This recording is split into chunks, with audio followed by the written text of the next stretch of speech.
Hello दोस्तों, स्वागत है आपका बिहार न्यूज में। दोस्तों मैं हूं फिरदौस गनी और आप देख रहे हैं केडीबी लाइव। दोस्तों आज की बिहार की टॉप न्यूज लेकर आए आपके लिए। दोस्तों वीडियो स्टार्ट करने से पहले आपसे एक रिक्वेस्ट है, अगर आप नए आए इस चैनल पर तो चैनल को सब्सक्राइब करके बेल आइकन को भी प्रेस कर दीजिए और साथ में वीडियो को लाइक कीजिए, अपने दोस्तों के साथ शेयर भी कीजिए। तो चलिए दोस्तों स्टार्ट करते हैं आज का न्यूज।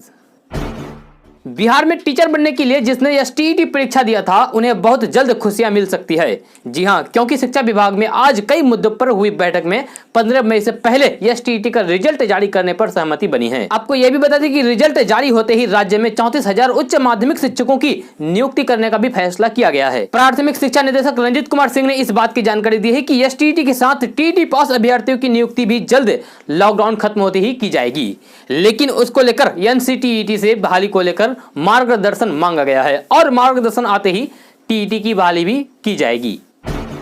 बिहार में शनिवार को आई दूसरी जांच रिपोर्ट में 10 और नए पॉजिटिव मरीजों की संख्या पुष्टि हुई है, जिसमें से कैमूर के 5, बक्सर के 4 और पटना के खाजपुरा इलाके से 1 मरीज शामिल है। इस तरह अब कुल मरीजों की संख्या बिहार में अब तक 240 हो गई है। शनिवार को आई पहली जांच रिपोर्ट में 5 मरीज पॉजिटिव पाए गए, जिनमें से 2 मरीज रोहतास के, 1 कुर्था अरवल का, 1 आरा भोजपुर का और 1 रिविलगंज सारण का रहने वाला है। आज पवित्र रमजान का दूसरा दिन है। इसे लेकर इमारत सरिया ने लोगों से अपने अपने घरों में रहकर नमाज पढ़ने की अपील की है।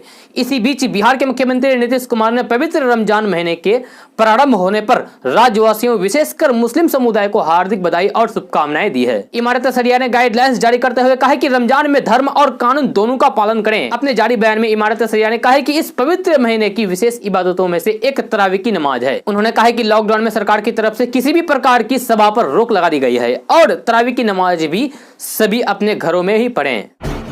देश में संक्रमण लगातार बढ़ता ही जा रहा है और इस बीच कांग्रेस के वरिष्ठ नेता कपिल सिब्बल ने कहा है कि पुरानी बातें छोड़कर विपक्ष और सत्ता पक्ष को देश को आगे बढ़ाने पर गौर करना चाहिए। इसके साथ ही कपिल सिब्बल ने केंद्र सरकार पर हमला भी बोला और अब तक कोई राष्ट्रीय योजना तैयार नहीं करने का आरोप भी लगाया। कांग्रेस के वरिष्ठ नेता कपिल सिब्बल ने कहा है कि मैं प्रधानमंत्री जी से आग्रह करूंगा कि जो कल की बातें हैं, यानी कि सीए और एनआरसी की बातें हैं, उसको छोड़कर देश को आगे बढ़ाने के लिए प्रयास करना चाहिए। कल की बात पुरानी है, अब नया दौर है। संक्रमण के बाद एक नया दौर शुरू हुआ है। उन बातों पर गौर करें तो जहां विपक्ष, सत्ता पक्ष और सब मिलकर देश को आगे बढ़ाए। पूरे देश में संक्रमण के संकट से हर कोई त्रस्त है। लॉकडाउन का बिहार में भी पालन हो रहा है, लेकिन इसी बीच सियासत भी तेज हो गई है। अब नीतीश सरकार में शामिल मंत्री श्याम रजक ने केंद्र सरकार पर बड़ा आरोप लगाया है। उन्होंने कहा है कि संक्रमण के संकट के बीच आरक्षण से छेड़छाड़ की कोशिश की जा रही है, इसे समाज बर्दाश्त नहीं करेगा। उन्होंने प्रधानमंत्री नरेंद्र मोदी को पत्र लिखा है और इसमें हस्तक्षेप की मांग की है। उन्होंने ये पत्र कांग्रेस के राष्ट्रीय अध्यक्ष सोनिया गांधी समेत बिहार के मुख्यमंत्री नीतीश कुमार को भी भेजा है। इधर राजनीतिक गलियारों में हो रही चर्चाओं की माने तो आरक्षण का मुद्दा एक बार फिर से बिहार की राजनीति में हलचल मचा सकता है। उद्योग मंत्री श्याम रजक ने प्रधानमंत्री नरेंद्र मोदी को पत्र लिखकर आग्रह किया है कि अनुसूचित जाति एवं जनजाति के आरक्षण को संविधान की 9वीं अनुसूची में शामिल करें। दोस्तों क्या आपको पता है कि आपके नजदीकी बने एटीएम में भी संक्रमण हो सकता है? जी हां, हाल ही में गुजरात के एक एटीएम का इस्तेमाल करने के बाद सेना के 3 जवानों को पॉजिटिव पाया गया है। ऐसे में आपका किसी भी एटीएम से पैसा निकालना चिंता का विषय हो सकता है। इसको लेकर स्टेट बैंक ऑफ इंडिया यानी कि एसबीआई ने एटीएम इस्तेमाल करने के दिशा निर्देश किए हैं। इन सुझावों की मदद से आप एटीएम से सुरक्षित पैसा निकाल सकेंगे। जी हां, एटीएम में जाने से पहले सैनिटाइजर का इस्तेमाल करें और इसका हमेशा इस्तेमाल करते रहना चाहिए। एटीएम रूम में अलग अलग जगहों को छूने से बचें।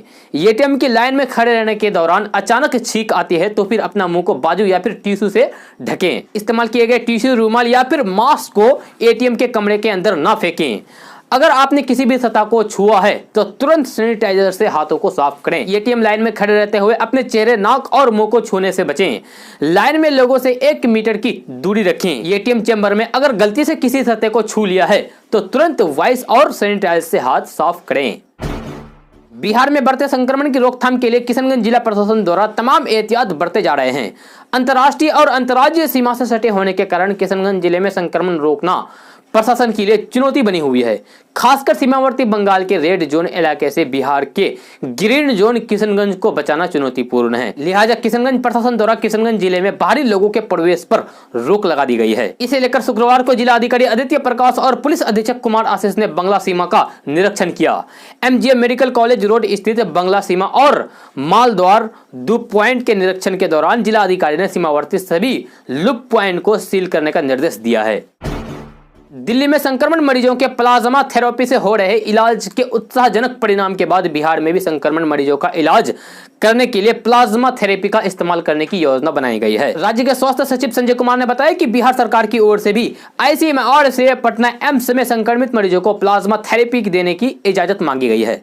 उन्होंने कहा कि प्लाज्मा थेरेपी को लेकर विचार किया जा रहा है और इसको लेकर बिहार में जल्द ही टेस्ट शुरू हो जाएगा। जानकारी के मुताबिक लॉकडाउन खत्म होने के बाद रेलवे का कुछ स्पेशल पैसेंजर ट्रेनों को चलाने का प्रस्ताव है। बताया जा रहा है कि ये ट्रेनें ग्रीन जोन में चलाई जाएगी, यानी कि ट्रेन उस क्षेत्र में चलाई जाएगी जहां संक्रमण नहीं पहुंचा है। साथ ही ये भी जानकारी मिली है कि इन ट्रेनों में वही सफर कर सकेंगे जिन्हें ज्यादा जरूरत होगी या फिर किसी तरह की इमरजेंसी होगी। लेकिन इसके साथ ये भी बताया जा रहा है कि कंटेनमेंट जोन और हॉट स्पॉट इलाके में कोई भी यात्री ट्रेन लॉकडाउन खत्म होने के बाद भी नहीं चलाई जाएगी। जानकारी के मुताबिक कहा जा रहा है कि जो ट्रेन इमरजेंसी में चलाई जाएगी उनका किराया भी बढ़ाया जाएगा। इसके पीछे का कारण यह है कि लोग भीड़ न करें और सिर्फ इमरजेंसी में ही यात्रा करें।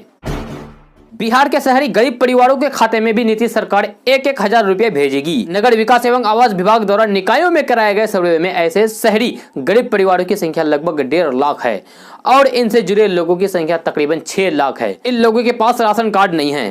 फिलहाल 1,000 की राशि देने के साथ ही सरकार जल्द ही उन्हें राशन कार्ड भी देगी। इन लोगों की सूची की एंट्री आपदा विभाग के पोर्टल पर की जा रही है। शुक्रवार की देर रात केंद्रीय गृह मंत्रालय की तरफ से लॉकडाउन को लेकर आदेश जारी किया गया है। आदेश के मुताबिक केंद्र सरकार ने आवासीय कॉलोनियों के पास बनी उन दुकानों को खोलने की इजाजत दी है जो नगर पालिका और नगर निगमों की सीमा के भीतर आती हो। हालांकि इस इजाजत के साथ गृह मंत्रालय ने कुछ शर्तें भी लागू की है। दुकानों में सिर्फ 50% स्टाफ मास्क के साथ ही काम कर सकेगा। मौसम के मिजाज में लगातार उतार चढ़ाव के बीच शनिवार दोपहर एक बार फिर से भीषण आंधी पानी के साथ ओलावृष्टि हुई है। गर्मी की इस मौसम में ठंड का एहसास होने लगा है। मौसम विभाग के पूर्वानुमान के मुताबिक अगले कुछ दिनों तक आंधी तूफान के साथ तेज बारिश होगी। कुछ जगहों पर हल्की तो कुछ जगहों पर मध्यम बारिश हो सकती है। बादल छाए रह सकते हैं। मौसम के बेरुखी एवं लगातार हो रहे बारिश से क्षेत्र में फसलों की बड़े पैमाने पर क्षति हुई है। खासकर गेहूं की फसल पर इसका व्यापक असर पड़ा है। बहुत अधिक मात्रा में गेहूं की फसल दाने के इंतजार में बुरी तरीके से भीग गई है। सभी प्रखंडों में हुई भारी वर्षा से किसानों के गेहूं और मक्के की फसल को काफी नुकसान हुआ है। किसानों के 50% से अधिक गेहूं अभी तक खेत में लगे हुए हैं और बाकी जो खलिहान में रखे हुए हैं वो भी पानी में भीगकर खराब हो गए हैं। लॉकडाउन 2 में सरकार ने शर्तों के साथ दुकान खोलने को मंजूरी दे दी है, लेकिन ई-कॉमर्स कंपनियां अभी भी गैर जरूरी वस्तुओं की बिक्री नहीं कर पाएंगी। यानी कि अभी आप मोबाइल, फ्रिज, टीवी जैसे सामान ऑनलाइन नहीं खरीद पाएंगे। सरकार ने स्पष्ट कर दिया है कि गैर जरूरी वस्तुओं की बिक्री अब लॉकडाउन खत्म होने के बाद ही की जा सकेगी। इससे पहले सरकार ने कहा था कि मोबाइल फोन, टीवी, लैपटॉप जैसे इलेक्ट्रॉनिक उत्पाद ई-कॉमर्स कंपनियों के मंच पर 20 अप्रैल से उपलब्ध होंगे। हालांकि इन सामानों की डिलीवरी करने वाले वाहनों को सड़कों पर चलाने की अनुमति नहीं दी है। यानी कि साफ साफ है कि अभी आप इलेक्ट्रॉनिक सामान ऑनलाइन नहीं खरीद पाएंगे। इन दिनों देश भर में 3 मई तक लॉकडाउन लागू है। ऐसे में देश के कई शहरों में प्रवासी मजदूर फंस गए हैं। वह किसी तरह से अपने घर लौटना चाहते हैं। ऐसे में अब उनकी वापसी के लिए केंद्र सरकार प्लान तैयार कर रही है। उम्मीद जताई जा रही है कि लॉकडाउन खुलते ही इन सबकी घर वापसी हो सकती है। सूत्रों के मुताबिक मजदूरों की घर वापसी को लेकर केंद्र और राज्य सरकारों के बीच बातचीत चल रही है। कहा जा रहा है कि उत्तर प्रदेश और मध्य प्रदेश जैसे राज्यों ने मजदूरों को वापस लाने के लिए पहले ही हामी भर दी है। सूत्रों के मुताबिक मजदूरों को सीधे घर नहीं भेजा जाएगा। कहा जा रहा है कि अपने राज्य पहुंचने के बाद सबसे पहले उन्हें किसी खास जगह पर क्वारंटाइन किया जाएगा। इसके बाद इन सबको अपने अपने गाँव भेज दिया जाएगा। गांव में आपकी जमीन प्रॉपर्टी को लेकर होने वाले झगड़े कम हो सकते हैं या लगभग खत्म जैसे हो सकते हैं।